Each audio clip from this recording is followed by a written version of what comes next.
Oh, yes.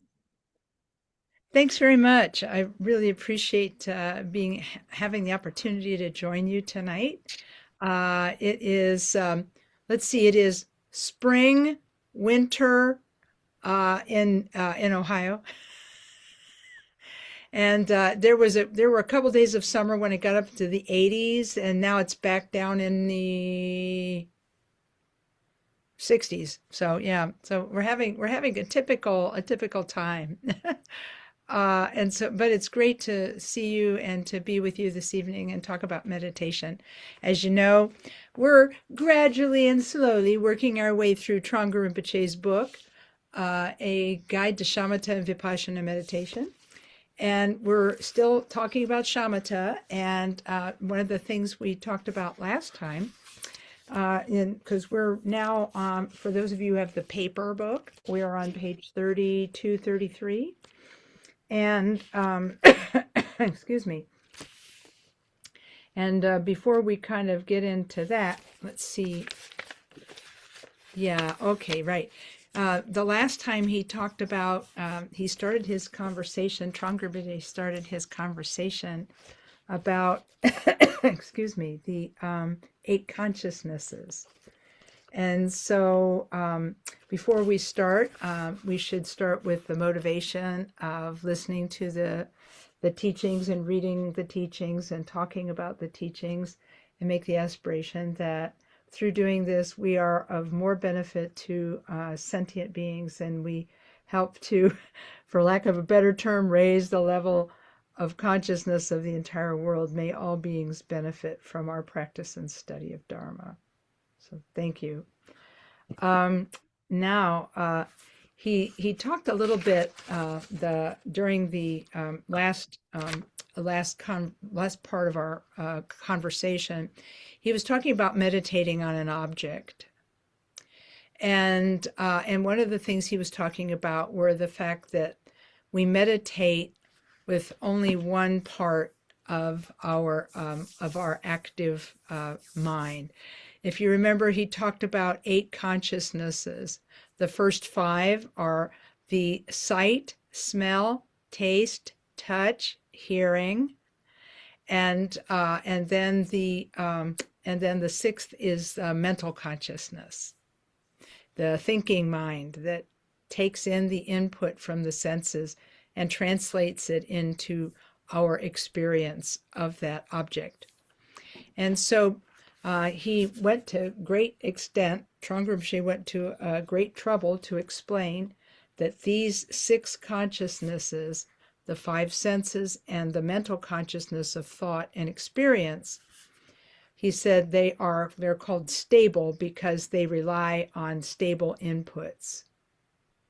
The 7th and 8th consciousnesses, on the other hand, are sometimes called unstable because they're always fluctuating. The 7th, and so he says on the top of page 32, Thrangu Rinpoche says the 7th and 8th consciousnesses are not constantly changing, which makes them more difficult to, I'm sorry, I had that backward, didn't I? Yeah, the first 5 are unstable, and then the first 6 are unstable, and the 7th and 8th are stable. Is that how that worked? Yeah, okay. Yeah, so they're always, they're not constantly changing. No, that's right. That's right. The first 6 consciousnesses are more stable, and the 7th and 8th, no, are not constantly changing. Okay. So the 5th and 6th. Okay, the disturbing emotions. Okay. Well, now I'm going to have to set aside stable and unstable for the moment, because the way it's stated in English is a little confusing to me. So we'll stay just with the idea of what he's saying, which is that the 7th and 8th consciousnesses are not constantly changing. They abide, basically. They're what feeds our experience of memory, for example. And so he says the 7th consciousness is called the afflicted consciousness. The disturbing emotions which arise in the 7th consciousness are not the usual disturbing emotions of attachment, aggression, and ignorance, but is the constant fixation that we have on our self-concept that underlies our constant belief in I, me, and mine. And so that's in the Great Path of Awakening, Ken MacLeod, in the comment in his footnotes, he is saying that while not exactly, it's called the emotional consciousness because while it's not emotionally flavored, it's the part of us that gives rise to the idea of self, which then prompts us to react to things as though they were real, permanent, and unchanging. So the idea is because of me and mine, there's other. And because there's me and mine and other, there's some drama that arises from that. I like this, I don't like that, and so on. So then the eighth consciousness is called the all ground or alaya because it's the foundation or underlying basis for the other seven. As such, it is unceasing luminous clarity. Luminous clarity we may have talked about a little bit last time, the idea that the mind is empty. They talk about the mind being empty luminosity or empty clarity or so forth is because the mind is not a material thing. That's the emptiness part of it. But it's not nothing because the mind has clear experiences of all of our senses as well as thought and even the experience of mind itself. And so he says, while the eighth consciousness is unceasing luminous clarity, it's not really involved actively in meditation. However, we experience the eighth consciousnesses at the higher level of non-conceptual meditation. The practice of meditation, he says, consists of working with thought. As thoughts arise, we see them as the natural display of the mind, and in meditation, we just don't follow them. By not following the thoughts will lessen, and we will begin to experience that underlying luminous clarity awareness without thought. In Shamatha practice, we simply rest in the luminous clarity of this eighth consciousness. So I thought it would be fun to give a very simple meditation instruction that we could try that would be like this. Because he's saying the practice, by not following thoughts, they will lessen. And so in Shamatha practice, we simply rest in the luminous clarity of this eighth consciousness. Well, that's something we can't really do right now, where we don't have a lot of skill in doing that. But what we might be able to do is rest for a short period of time in luminous emptiness. I think we can do it, even just for 1 second, 2 seconds. And so to show you what this is like, I'm going to read a short instruction from one of the great Kagyu masters on the statements, 4 of the 6 statements about meditation by Tilopa. And this comes from one of Khenpo Karthar Rinpoche's books. He says, the way he puts it is, he says there are 3 main points in this instruction. This is the very first practice of meditation that's taught in the book Pointing Out the Dharmakaya by the 9th Karmapa. And Khenpo Rinpoche did a commentary on it. It's really great. And it goes like this. He says, the first point of this meditation is not to prolong the past, which means that while meditating, you don't attempt to recollect or consider anything that has happened to you. So that's the first thing that we try to do when we sit like this. The second point is not to beckon or invite the future, not to think about what might occur in the future. So the past, don't prolong the past, which you would do artificially if you were thinking about the past. And don't invite the future, which you would do if you artificially start thinking about the future. Then, but what about now? If we don't invite the future and don't prolong the past, what about now? The third point is not to analyze the present. In other words, do not conceptualize your experience in the present moment. So these are the three basic instructions. Don't prolong the past, don't invite the future, don't analyze the present. Okay, so we have to sit and see about that. So let's take a moment and sit. I mean, I know you just sat for like half an hour, but maybe you can sit for a few minutes longer. Okay, so I'll even ring a little bell. And so we place our body in the position, the posture of meditation, and we put our mental posture on the intention of meditating for the benefit of all sentient beings. So if it's easy for you, you can begin just by taking one deep breath and then breathing out. And then allowing your breath to come and go naturally.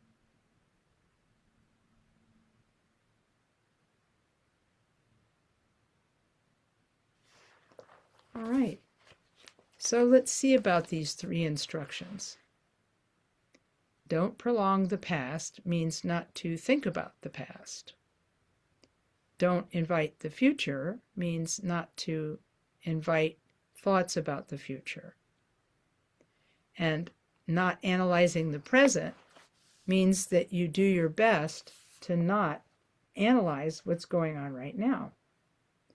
Since, he says, since you are not reviewing the past, speculating about the future, or even thinking about the present, all that is left is to simply remain in the direct experience of the present moment of mind's natural awareness.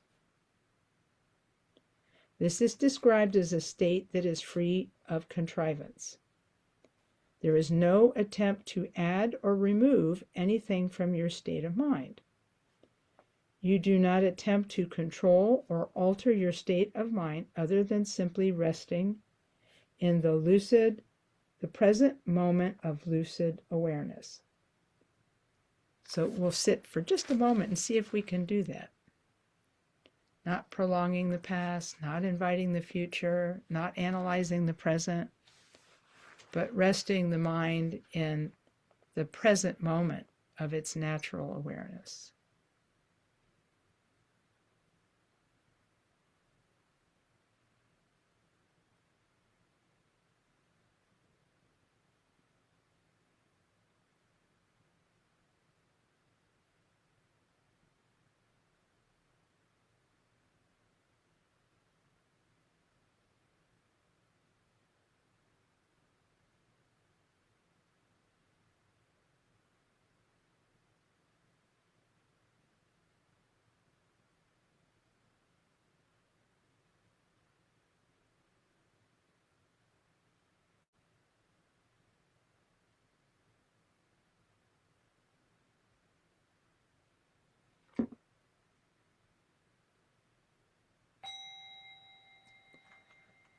That's just a short meditation.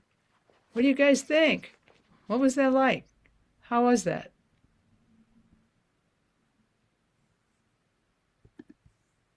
Do we have any hands up? Yeah, Ani. Impossible not to think. I don't know if something is wrong with my brain, but it is impossible. Even thinking about my breath, I go, oh, that's too long, too short, too this, too that. Okay, stop thinking about the breath. Okay, I don't know. I would like to take a pill that will stop me.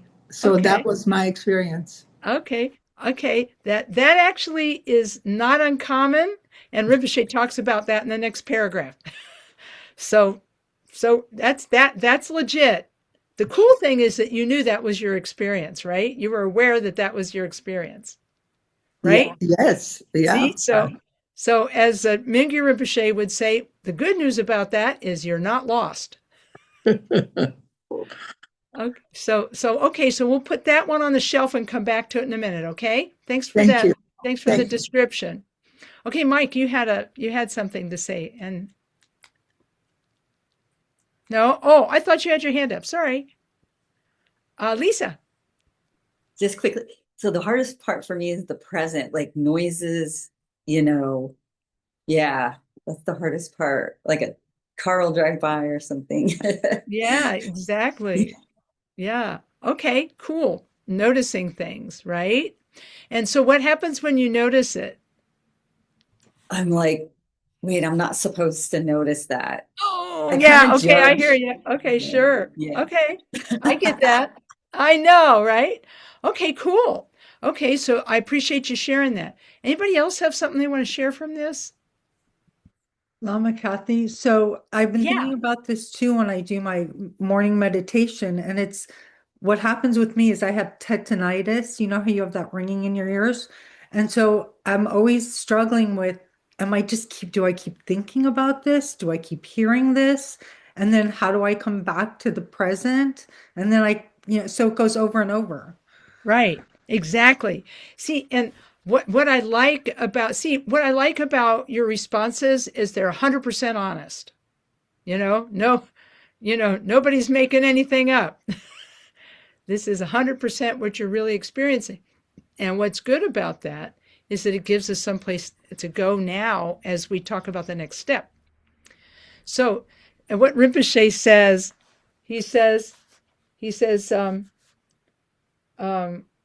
he said, if you can allow your mind to come to rest, then the additional techniques of shamatha not taught next are unnecessary. However, he says, since it often happens that we cannot simply rest our minds, a variety of methods involving directed mental attention are offered next. So let's talk about those for a second. So the directed mental attention is that. So there's two things here: directed mental attention, and then how you work with things that arise. Okay, so it's like the basic technique of placing attention and then the technique of returning. Okay, those are the two basic techniques. And when I finish talking about those, we'll try a session of sitting with an object of attention and the technique of working with things that arise. Sound good? And then I'll approach again the whole idea of resting the mind after that. Sound good? Okay. So everybody has a different thing they like to use as their object of attention. Some people will get, a small smooth stone or a stick or something, and they'll put it on the table in front of them. They said that the best kind of stone or stick is something that's very small and unremarkable, where you don't have to think, oh, that is made of this kind of wood. That stick is made of this kind of wood, anything like that. So you try your best to pick something that you can't make a lot of comments about because it's kind of blah. Okay, it's kind of boring to look at. The other thing you can do is use your breath as the object of meditation as it comes in and goes out. Yet another thing you can use is you can use a mental object or a visualized object. And I think one of the easiest things to use is an image of the Buddha.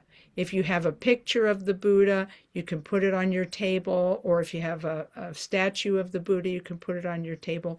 His Eminence Taisita Rinpoche said the best image of the Buddha is one that has all of the characteristics of being drawn on the grid and being, sort of like pleasing, things like that. And I'm going to see if I can put one on the screen for you here as an example to show you what we're talking about.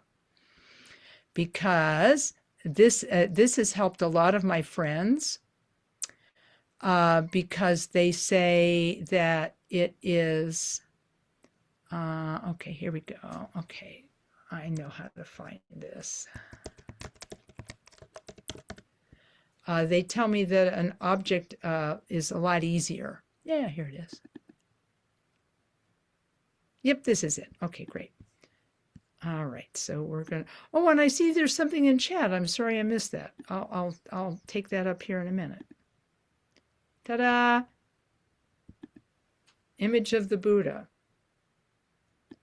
And so I'll send this to you folks. I'll send this to you guys, and then you can, if you want to, you can print out a small one, put it on your table. And how you use the image of the Buddha is that you start by looking at the entire image, and then you can actually start at the top and think about the top of the Buddha's head, make note of his features. You're just basically going over and looking at them all. You don't have to name them, but you can just look and then work your way down in a systematic way, past the torso, the begging bowl, the legs, the seat, the hand touching the earth in the earth witness mudra, the moon disk underneath, the lotus flower. And then when Khenpo Rinpoche was explaining how to do this, he said, then you work your way back up. Also slowly and gradually going all the way to the top of the picture with your attention. And then if you want to take a moment just to take in the entire picture, you can do that. So this is a way to rest the mind on an object. And so this is the first part of the conversation, which is, what is the object of attention? Okay, so let's see. I am getting rid of something that's extraneous and distracting on my screen. There we go. All right. There we go. And so that's something I can leave on the screen when we do our next session, because the next session will be placing your attention. But the other thing I need to share is the technique of working with the things that arise. And this actually in some ways is just as important, if not maybe a tiny bit more important, than placing your attention. The technique is to hold your attention with gentleness. And when you notice that you're thinking about something, gently take hold of your attention and bring your attention back, and start again at the top and work your way down again. And now the other thing that this covers is what to do if there are sounds. The kinds of sounds you can have could be external sounds, like the car going by, and external or internal sounds, like the tinnitus. And people have a choice about the tinnitus. You can either note it and set it aside, if you can do that. Note its presence and set it aside, and just stay with the image. Or you can then take the continuous sound of the sound in your ears. Take that as your object, and just stay with your attention on that. Now, if you hear a car go by, that's not interrupting your practice, so treat it gently. It becomes a problem to your practice if you're mad at it. I don't want that sound. I don't want that sound. And so what we have to do is try to relax with the sound and know that it's there. But as long as it doesn't start a line of thinking, like, I hate that sound. Why does that sound have to come when I'm meditating? If you can hold back from that kind of secondary thought, that's the best. Second best is to have the secondary thought and then return your attention to the image again. Either way, the second step of it, whether you pay attention, whether you have a secondary thought or not. If you don't have a secondary thought, it is so much easier to go from the sound of the car back to here. So easy. And then if you have a secondary thought, you have to deal with that and then come back. And you deal with it just by setting it aside. Okay, I don't need that secondary thought. I'm coming back here. And that goes also for distractions that occur in meditation that are thought related, not sound or external sound related. Because one of the earlier answers, the person was saying, well, my mind jumps around a lot, and I don't like it that my mind jumps around a lot. Because that's true. I understand it can be frustrating. But what if it's okay for your mind to jump around? You're over here for a second, then you come back here. Then you're over here for a second, and then you come back here. And so the idea is that it doesn't matter how many times or how many thoughts you have, as long as you come back. Yeah, there'll be secondary feelings like, I don't want these thoughts. I'm mad at these thoughts. They shouldn't happen. Just like the car going by. Just like the car going by, we get mad at the car. We'll get mad at the thoughts and say, oh, thoughts, I don't want you. But the idea is that actually feeds the thoughts. This is according to Khenpo Rinpoche's teaching.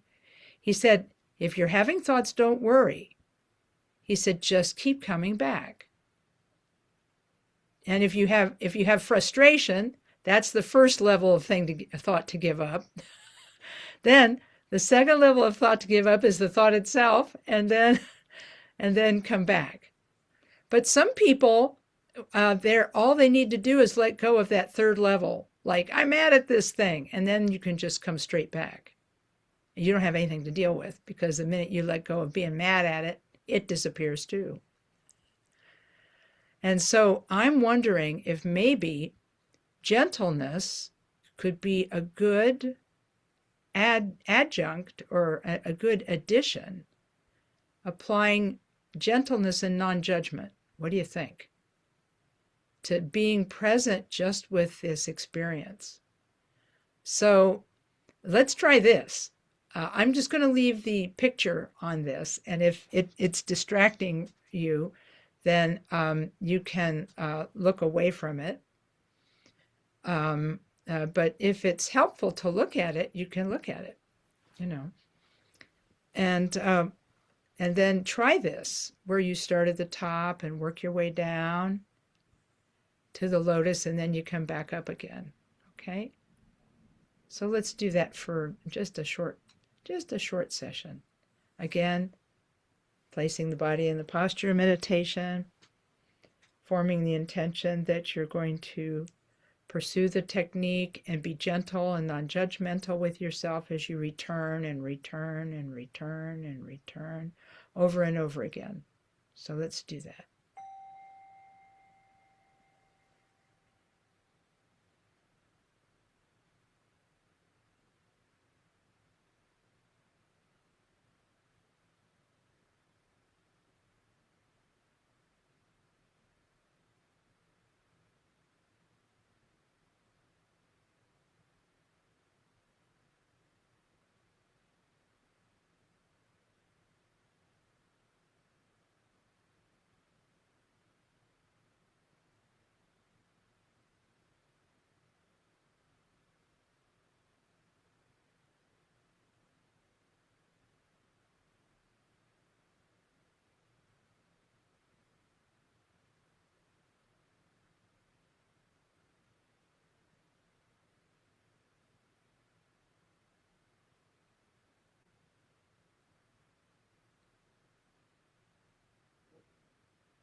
Okay, that's another little meditation exercise.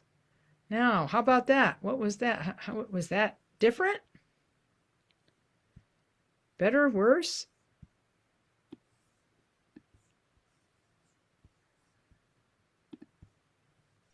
Lama Better Kathy. because Oh, Lisa, go ahead.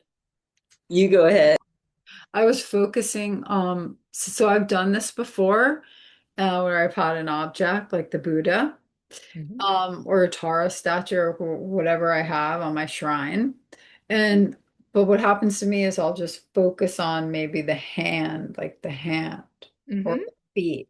Mhm. Almost like in yoga when they say find your drishti so you don't fall over when you're doing like standing pose, like a tree pose or something with your leg out.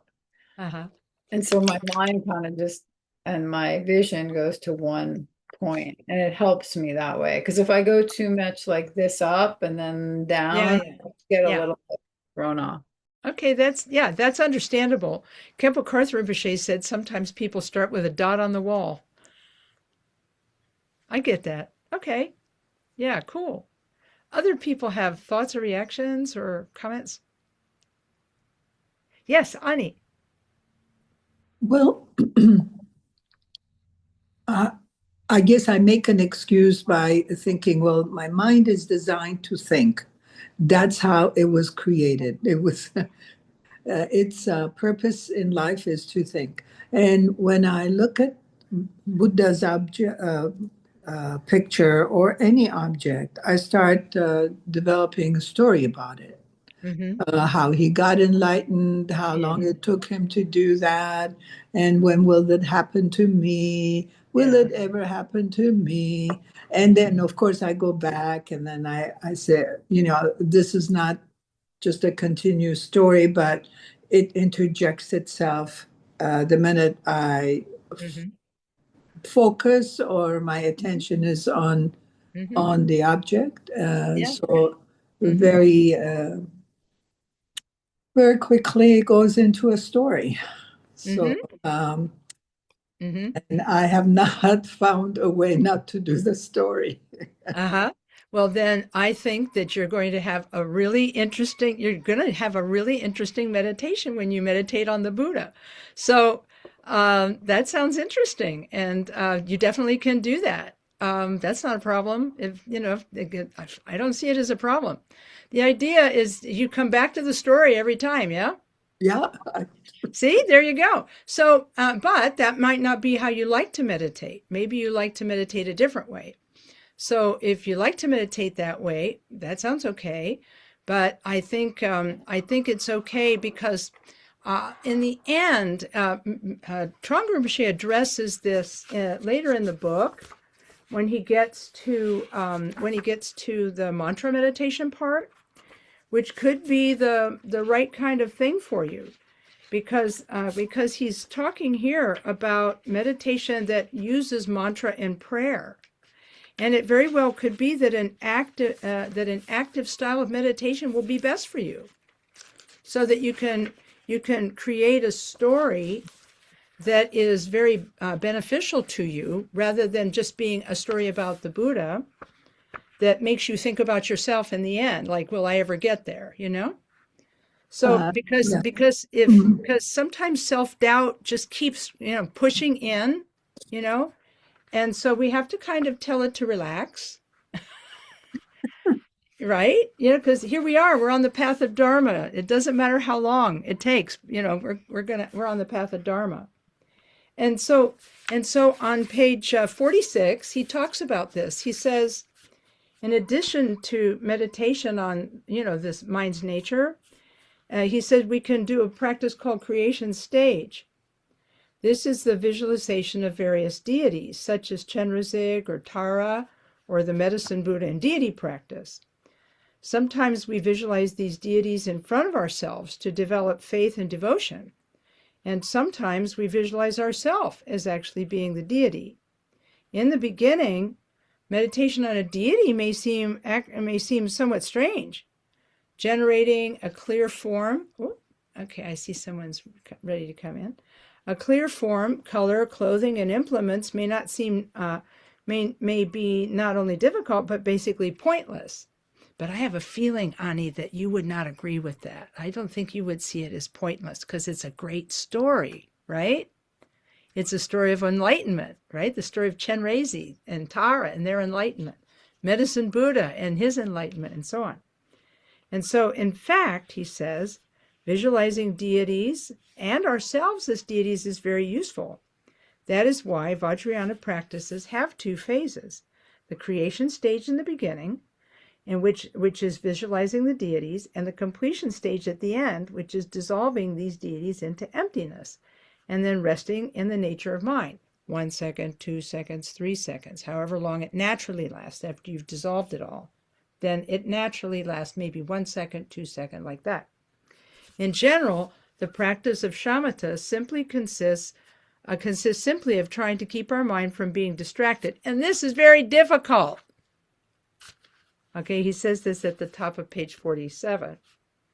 But as we cultivate the practice of the generation stage, our mind is kept undistracted because we have to remember and visualize the color, the hand gestures, the clothes, and so on of the deity. This process brings the mind to rest, actually, as you create the picture, which enhances the practice of shamatha. The function of the creation stage is to change our outlook of the world. Normally, we live in a world of impure perceptions, and we develop an impure outlook. In the practice of creation stage, we learn to perceive the world, our body, and our mind as being pure. Beginners tend to see the value of shamatha and vipassana meditation, but they don't see the value of creation stage simply because it seems to have a kind of pretense. But see, I think you and me, bet we can agree that some of us just like this story about Chenrezig and Tara. We like the idea of visualizing light coming from their form and coming to our form and purifying us. That's a story we can get on board with. You know, that's a story that's not going to distract us, but actually is going to enrich us. So this is why I'm thinking that because you've got this mind that's really colorful and busy, then just do lots of mantra practice and then work with the visualization. Because Khenpo Rinpoche was asked once, I told this, I think last time or the time before, about the researcher who said, where are the Tibetans who sit in caves all day long and meditate all day long on emptiness and, meditate on shamatha and vipassana? And I had to go ask Rinpoche, and he said, they don't bother with that. Most of them are doing mantra meditation. That's their unity of shamatha and vipassana. The shamatha aspect is they stay with the visualization and the story of the visualization, which is I am Chenrezig and I'm radiating love and light to all sentient beings. They stay with that. That's their shamatha. And the vipassana is they see the deity as being empty and made of light. That's their vipassana. And then he said, and what they do at the end is give themselves a small dose, he didn't say that, a small bit of emptiness meditation, in that after they dissolve themselves as the deity, they get 1 second, 2 seconds, 3 seconds of quiet in the mind. And then they can re-arise as the deity. So all of that, he said, is genuine meditation. So don't discount it, was what his message was. And I think that's what Thrangu Rinpoche's message is here, too. You may think that shamatha is the pinnacle and vipassana is the pinnacle. But he said, don't sleep on this, as the kids say today. Don't ignore this. It's really good stuff. So I would say maybe not worry too much about the shamatha stuff if you can do deity meditation. That's kind of what I would say. Does that make sense? Yeah, I'm kind of thinking. Now, you may have to tell me next time that I said that, because I do think it's good. I generally do Rektara meditation. And so, and that's a little less story producing. There you go. There's a story there already. Yeah, you don't have to produce a story because hers is really good. Radiating love and light to all beings, radiating love and light to, I mean, you can't get bored with that. Thank you. Okay, fantastic. Okay, I really appreciate it. Yeah, because not every kind of meditation is for every person. Not everybody can do it, and not everybody should worry about it. So when Rinpoche was asked by this researcher, like, where are the people who sit for hours in meditation? He's like, nah, they're all doing mantra. It's like it's easier. So, okay, other things that people might have noticed about the Buddha meditation. I hope it was helpful. Yep. Okay. It might, yeah, because to me the two aspects of that are the placing the attention and then being gentle about all the distractions. Because I think what happens is we get a little tight in how we think about it. And, we think, oh, it has to be like quiet outside and no noise. And if there's noise, it's going to disturb my meditation. And it's, I think, a little bit, it's different than that. Okay. Because as long as we come back, we're doing the meditation. If we stay out for like half an hour, okay, we're not doing a meditation. But I mean, but if at the end of the half hour we do come back, well, then we did something. We did some meditation. We did, because it's like that, right? And then I already told you Mingyur Rinpoche's discussion of this kind of objectless meditation. Don't prolong the past, don't invite the future, and so forth, but rather rest in the present moment of mind's natural awareness. He just said, awareness is not that hard. He said, are you aware of seeing my hand? And I'm like, yeah. And he says, are you aware of the sound I'm making? And he said, yeah. And he said, well, that's awareness. And it's always there. It's there when you're awake. It's there when you're in a stupor or whatever. He said, you're aware of what you see. You're aware of what you hear, and you can become aware of awareness. But that's a subtle point. Not everybody can do that. And that's why all these other forms of meditation exist. But if that kind of meditation of being aware of awareness is good for you, then definitely you can do that. So it's like that. So in any case, there's something else I wanted to mention. Hang on here a second. Yeah. No, I think I'll skip this part, and go back to the book. But I thought I would give you an example of this kind of meditation. Don't prolong the past, don't invite, because it's a classic. A lot of people quote it. And so forth. So then, let's see here. We were on page...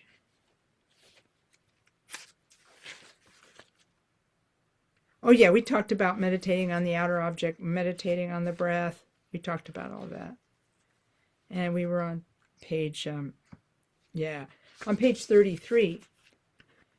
He talks a little bit under relaxing. So this is kind of like in concert or in agreement with the second thing I talked about, which was this technique of being gentle with oneself and with the process. And so he says the first method of relaxing the mind is, oh, hang on here. Oh, yeah. Well, Thrangu Rinpoche at the top of page 33 does comment on this remaining in the present moment. He says, in meditation, we stay in the present moment by applying mindfulness and alertness. When thoughts arise, we don't follow them. They will automatically dissolve, and then we can return to a state of stillness. If this process leads to a state of luminous clarity, that's good shamatha. But I want to go back to what he was saying here. When thoughts arise and we don't follow them, they will automatically dissolve, and then we can return to a state of stillness. So what happens when you place your attention in shamatha is that it stays there for a short time. And then there's like a longer period of distraction that happens. So you get this short period of attention that it's followed by mental wandering. And our job is to notice the mental wandering and come back. So it's actually the coming back that forges the new neural pathways. Remember, I quoted Dr. Julie last time. Dr. Julie said the oops moment, when you notice that you're not meditating and you come back to your object over and over and over again, that's actually what changes your brain.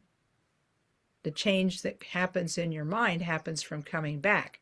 So if you didn't have distractions, how would you ever train? So it's kind of interesting. If you never had a distraction, how would you train in coming back? And so he says, when we are meditating, this is on page 33. He said, top of page 33, third paragraph, something. He says, returning to our topic, when we are meditating without an object, we need to balance our effort and our relaxation. We sometimes need to increase the amount of effort we're putting into meditation. For example, if we have a lot of wild, uncontrolled thoughts, or if our mind is extremely unclear, we need to increase our mind's innate clarity with a more forceful application of mindfulness and alertness. Well, I kind of feel that, like, if you're doing deity meditation, it's easier to do that because you can just make the image of the deity brighter. And that's sort of what's happening there.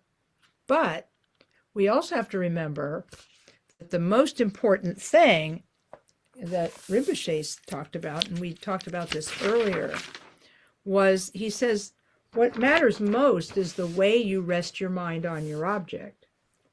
You rest your mind in a direct perception of the object, whether it's the breath or an image or whatever, without any analysis of its nature. Your perception of the object is thus direct and simple, without any conceptual apprehension of inherent substantiality. The object is vivid and clear, but unconceptualized, like the appearance of a rainbow in the sky or the reflection of moon in a body of water. So he says you have to try to do this without force or tension. He says if your mind comes to rest, it's allowed to come to rest. If your mind moves, when a thought arises and so forth, you said you don't try to stop it or slam it down. So he's actually saying something a little different than Thrangu Rinpoche is saying. Although there is the objective focus and you're not losing track of the object, you let your mind expand freely in the perception rather than attempting to imprison it. He says you also don't think about the activity you're engaged in. You don't think, oh, I'm meditating now, or, oh, this isn't meditation. It's not going well. He said you don't invest a great deal of hope in mind coming to rest or cultivate anxiety that thoughts will arise, and so on. He says by abandoning any attempt to control or suppress the functions of mind, you actually cut through all the thoughts that arise, which I think is kind of interesting, right? So I think that Thrangu Rinpoche talks about it fairly well when he talks about relaxing the mind in the next section. He says, so we'll start on this next time, the relaxing of the mind, because I see we're getting a little low on time here. Let's see. Hang on here a second. Yeah, I think this will have to be next time because a lot of people, I think, are talking tonight about the frustrations of being distracted. And so maybe we should work on that first. Try to, between now and the next time we get together, notice when you get frustrated with yourself, and then try to find a way to think about yourself gently and lovingly, and to relax your mind in non-judgment of yourself. And I think that might be helpful for all of us, me, you, everybody. And also, it's good to practice the kind of shamatha that you like. If you are good with deity meditation, just keep doing deity meditation. If you like breath awareness, do breath awareness. If you like the object meditation, do object meditation. The most important thing is that you find something you like and then can stick with it. So what I'm wondering is maybe if instead of going through the rest of the book, maybe we should talk about the come back to the finish up the section on deity meditation next time, because I think that some of the things he talks about in here are a little complicated for me personally. I don't think I'm expressing it as well as I could. So I'm wondering if maybe the thing we could do is because I think we've established what shamatha is: placing your attention on an object, right?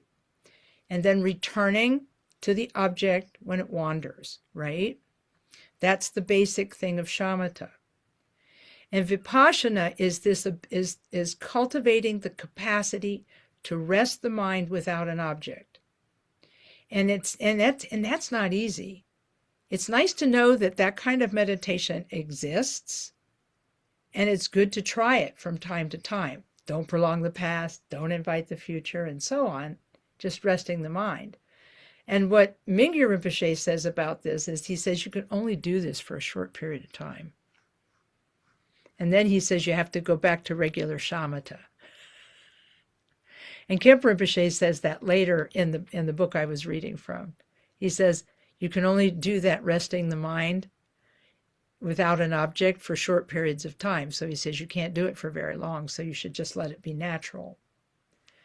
You know, try to rest it and then let it rest for a bit and then move on to your other shamatha exercises.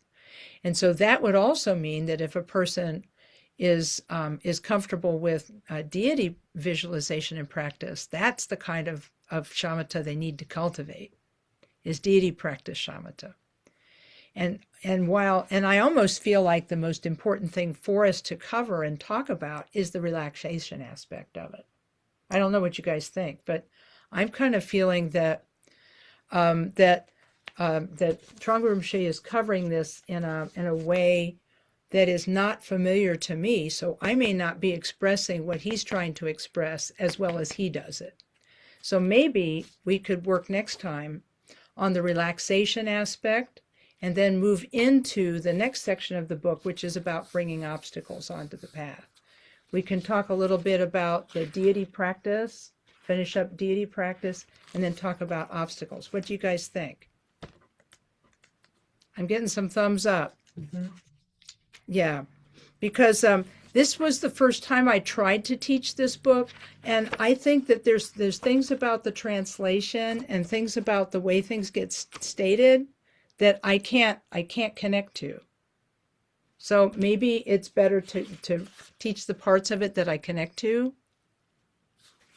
and then work toward teaching on a different topic when it's shamatha time.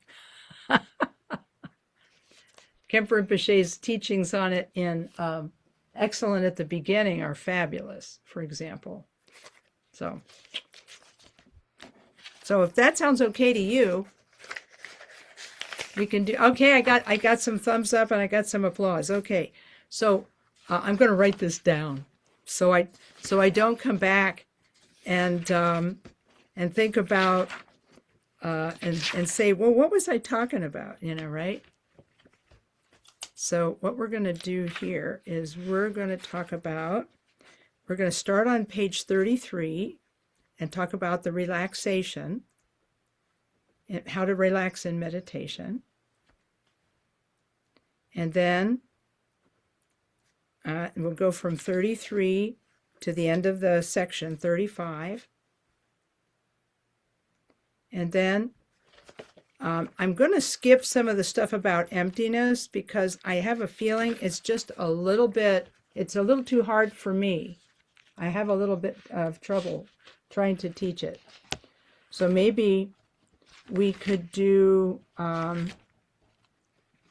little bit on deity meditation because that's one I understand. Does that sound good? Okay, so we'll go back to page 46 and 47, starting on page 47. and then cover bringing obstacles to the path.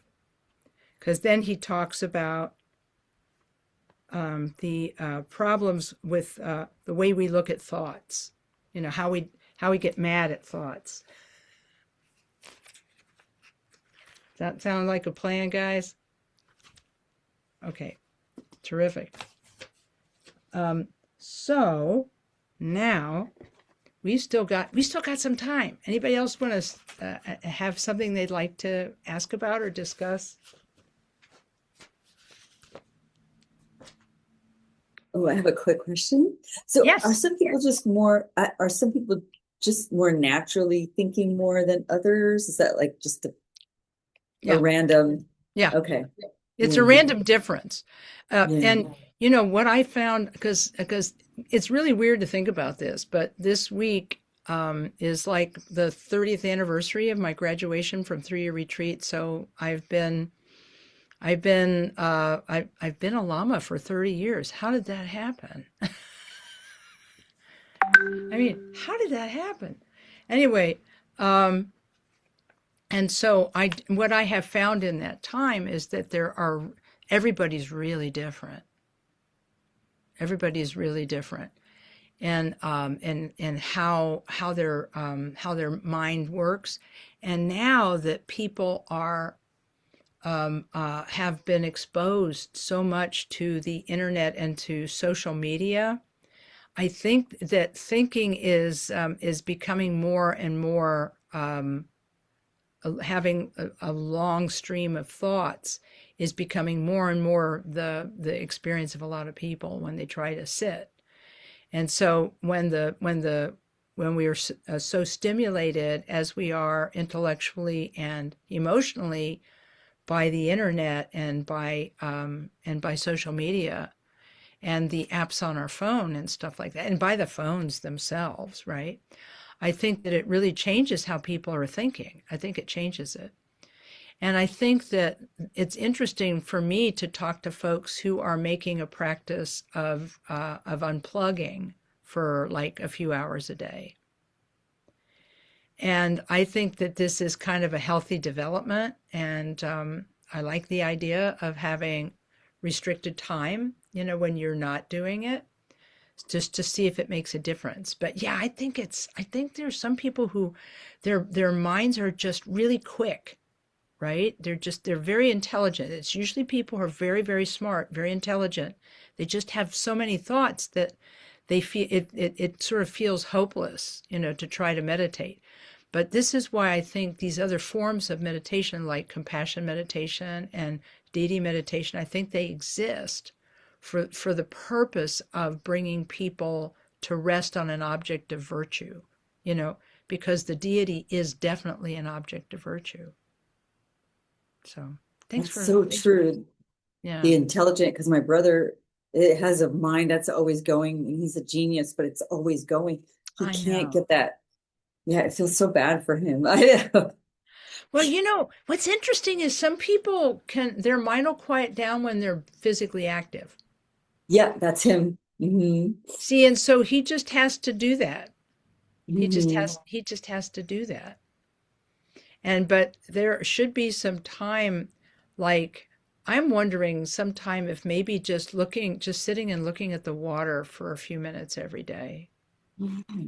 Even if you're not close to the ocean, just look. Yeah, he is. Watch a fountain or a stream. Okay.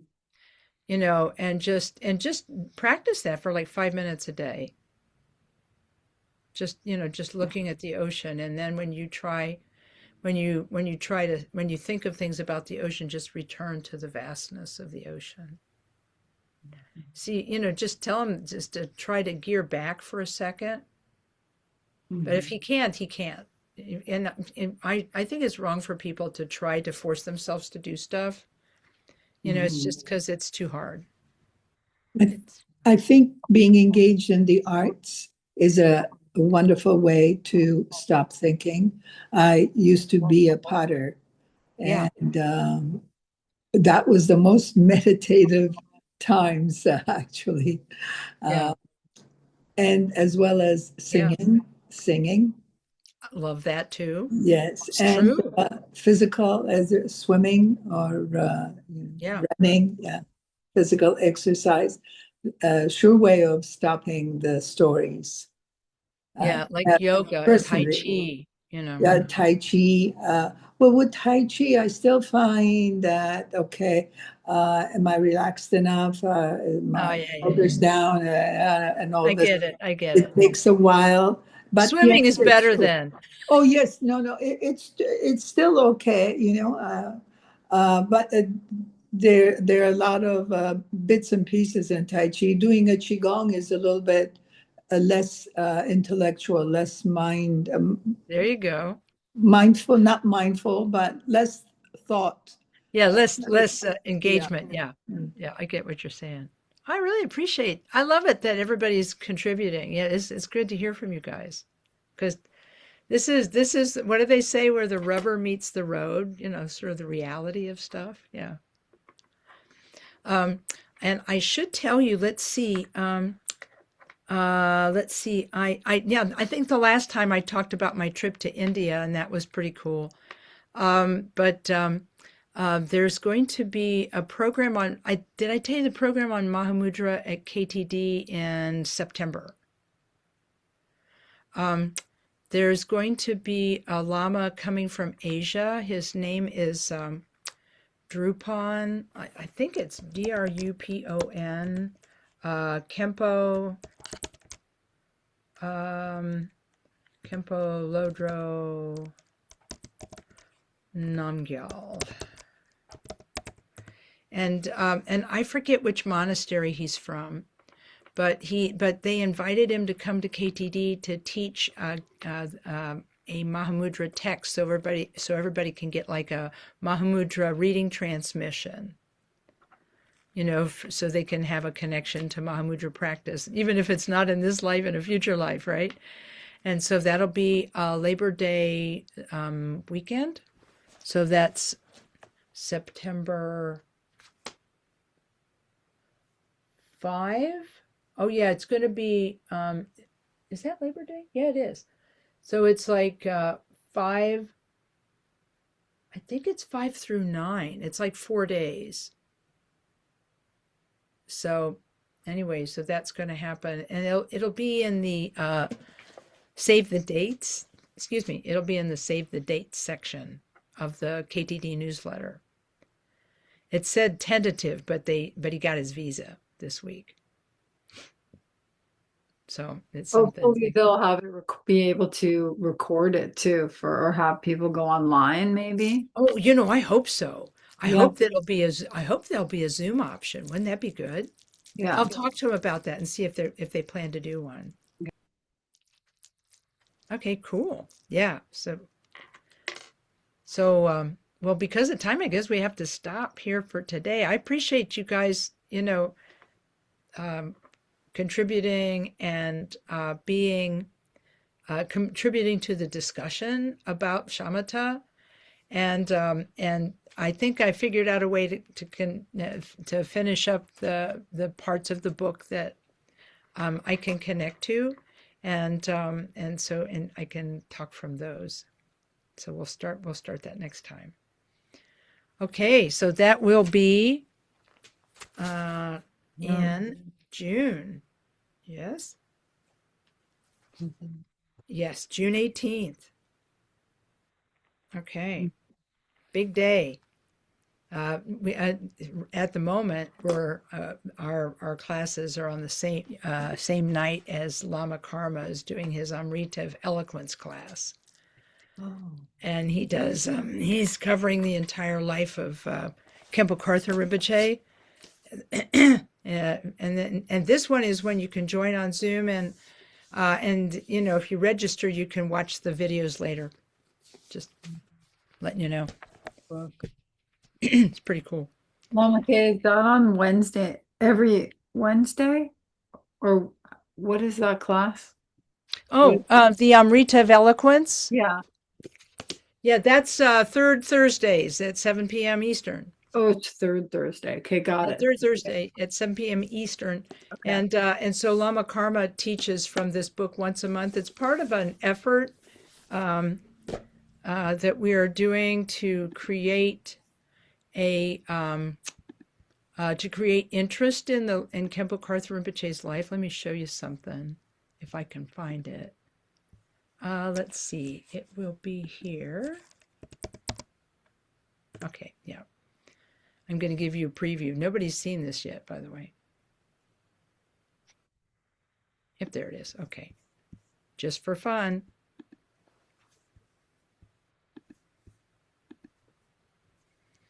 There's going to be a new website for Khenpo Karthar Rinpoche starting next week. The Remembering Rinpoche website that we had before was good, but it was hard to maintain. And so we had somebody create something new. Nice. And I really think it's lovely, And right now we don't have a lot of things, but we have, we're trying to put things together, and doing this monthly class on Amrita of Eloquence is part of our way of saying, hey folks, everybody should pay attention. Rinpoche was great. And he can still teach us. Like somebody just created a little bit of a sensation on Facebook this week by Thrangu Media, presented, sort of repackaged and presented a teaching by Rinpoche oh gosh, the name of it just went out of my head. Sorry. Something like about joy. Anyway, so it's so it's about an hour, and Yeshe Jamso is translating, and it's a good piece of work. And so I think that people are starting to gain an interest in Khenpo Rinpoche's life story and his sort of remarkable way of introducing Dharma to new people. And what we're hoping eventually is to get a searchable archive of his advice on various things. What did he have to say about karma? What did he have to say about sadness? What did he have to say about, guilt? What did he have to say about, all of these different things? And people can like search and find his advice. Lama Kathy. Mm-hmm. I was listening to that talk that about Khenpo Karthar Rinpoche, and if it's going to be the third Thursday at 7, Yeah, is that Eastern time or Pacific time? that will be Eastern. It'll be Eastern. It'll be 7 p.m. Eastern.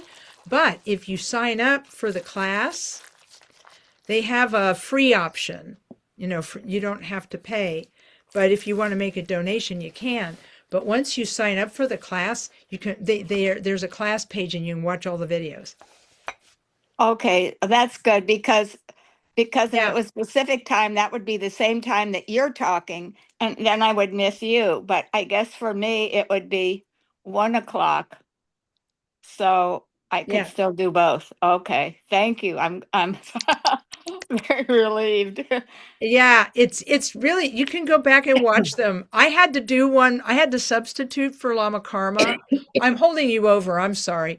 I had to substitute for Lama Karma. I can't remember if it was last month or the month before, and it was a ball. I just could tell. All I did was tell stories for an hour. It was a lot of fun. So Oh, that's yeah, wonderful. So I you're know. gonna then somebody will send me the link that we're supposed to.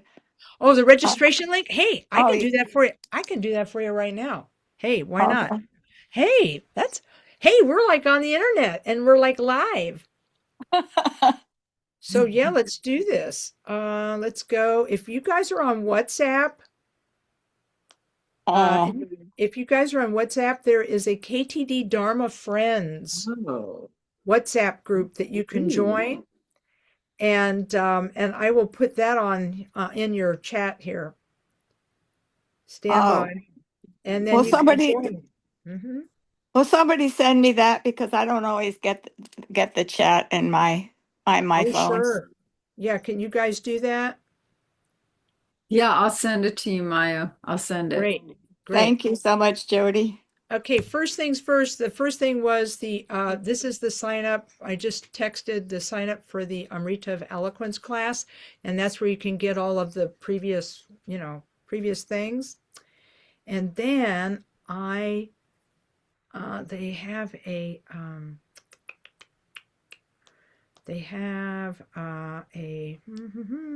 I am looking for Movies. WhatsApp. Mhm. Yeah, WhatsApp group. Okay, here we go. KTD Dharma Friends. Oh, it's not KTC, KKSG group. There is one. That exists too. Oh, so I sent the wrong one to Maya. Which one? I'm not on that. Here's the one for the KTD WhatsApp is the second one. KTD. Okay, so Oh, wait a minute. That's not it. What Okay. happened? What happened? Stand by. Stand by. Okay. Copy link. Copy link. Let's try it again. See if I can make it work this time. Yeah, here it is. Okay. Sorry about Oh, that. good. Yeah. Well, it's good that you found it. Yeah. Mhm. The cogu.org event thing is where you sign up for the class Amrita of Eloquence. And then the second one that is chat.whatsapp.com. That is how to join the KTD Dharma Friends WhatsApp group. And it's really great because you get to find out what's happening at KTD like way before anybody else does. So, okay. Well, I'm sorry I held you after school today. Woo! It was well worth it. You guys are Yeah. the best. I really enjoy working with you, and thank you for putting up with my wordiness and the whole and the fact that I'm struggling with this tiny book because there's a connection problem. I'm having a connection. So let's dedicate some merit tonight because we accumulated merit.